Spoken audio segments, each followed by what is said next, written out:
president's in a much better position to lead this than maybe he likes to think. He's kind of talks and operates under this impression that, boy, America is just one of many powers in the world, and what can we do? I can only do what I tried to do. I don't think he quite realizes that America is the power in the world, and Russia's not our equal. This idea that it's the old Soviet Union we're facing against, it's not. This is a ragtag military, a weak economy based simply on energy exports. So let's crush their energy exports and help Europe develop their own energy and make Russia a 20th century gas station that'll be irrelevant for the future.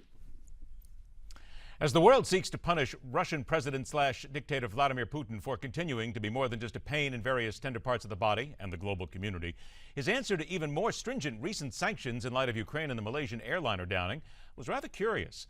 On the surface, it would seem to be starving out his own people, but the Russian mindset is always something a little more devious, at least in their minds. Welcome to MidPoint. Professor of Finance at the Fuqua School of Business at Duke University, Professor Campbell Harvey joins us today. Professor Harvey, thanks so much for being here. Good to be on the show again. I'd like to go ahead and bring your attention to what we just heard. That was Representative Adam Kinzinger, who basically said it's time to turn Russia into that gas station. But he also pointed out that we need to go after them economically. Forget all the rest, but going after them with the dollar is the smartest thing that we could do. Agree? Well, let me first say that I totally disagree with this idea that Russia is like a ragtag unit. The one critical factor that was ignored is that Russia has a massive nuclear arsenal. So it is a match to the U.S. in terms of the last resort. So it has a major deterrent. Yes, it's obviously not as powerful as it was during the Soviet Union time, but you cannot ignore the fact that this country poses a major threat. So you do not want to escalate too quickly. And this is exactly the strategy that has been followed. Gradual sanctions. I agree with the representative that the way to go after Russia is with the dollar. But this mentality of changing Russia into the 20th century gas station, that's not helping us. And indeed, that is the sort of mentality that got us into trouble in terms of pushing a little too far, a little too fast into their sphere of influence. Then let me ask you, what would be, in your opinion, the mentality that we need to adopt in order to deal with this situation, and if not bring Russia into some sort of compliance, but at least try to tone things down a little bit? And at the same time, I do think there has to be some sort of punishment in here for a regime that has done some rather suspect things, and I mentioned Ukraine and the Malaysian airliner. Yes, indeed. And I agree with that. So consider the course that we're on. So we've had 3 rounds of sanctions, each round getting more stringent. Indeed, this last round was notable in particular because of what the Europeans independently did. So basically, Russia can see the vector that we're on, and that vector is leading to a situation that could be potentially intolerable for Putin. So already the economy is in recession. People talking about zero growth. It's more likely to be negative growth when you really look at the numbers. So basically the strategy is to move with a clear direction to make these worse and worse and worse.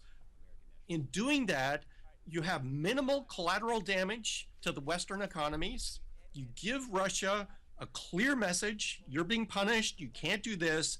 And if you actually take the next step of putting ground troops, like a large number of ground troops, into the eastern Ukraine, then basically we're going to pull a financial option that I kind of call the nuclear financial option, and that is SWIFT. All right, now here's a graphic. You won't be able to see it, but our viewers will be able to see it here, which talks about the countries affected by the sanctions imposed on and from Russia. I mean, there's an awful lot of countries here. Norway, fish and seafood, almost $1.2 billion here. Poland, the Netherlands, there's fruits, cheese, poultry, so many other things here. America sits there fifth for poultry, as a matter of fact. But we're looking at food products here. And Russia has basically said, in this instance, we are no longer going to import food into our country to feed our people. Doesn't this really seem rather strange? Because in many minds, starving out your own people is sort of an interesting way to do things. But I'm going to counter that a little by saying maybe that speaks to the Russian resolve to be tough, to face the West, and that's what Putin's banking on? So basically, Russia had to do something. So they're faced with like 3 rounds of sanctions. They had to do something. This was something that they could do. And you should not confuse this with starving the Russians. So this is not a situation like World War II. What it means is that they have to import from different countries, or essentially the price of food goes up in Russia. So it is painful.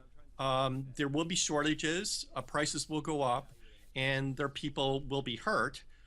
That's true, but they had to do something. I believe it's more a show than anything else. Is this a last gasp by Putin, though? No, definitely not a last gasp. There's many other things that could be done. The sanctions that have been imposed so far, both by Russia and by Western powers, are fairly minor compared to, as I said, the most effective thing that could be done is to prevent Russia using the SWIFT system, which would mean that they couldn't export or couldn't import unless they're using cash, which would be highly unusual. This is exactly how we got Iran back to the bargaining table on the nuclear situation there. We basically said you can't use wire transfers.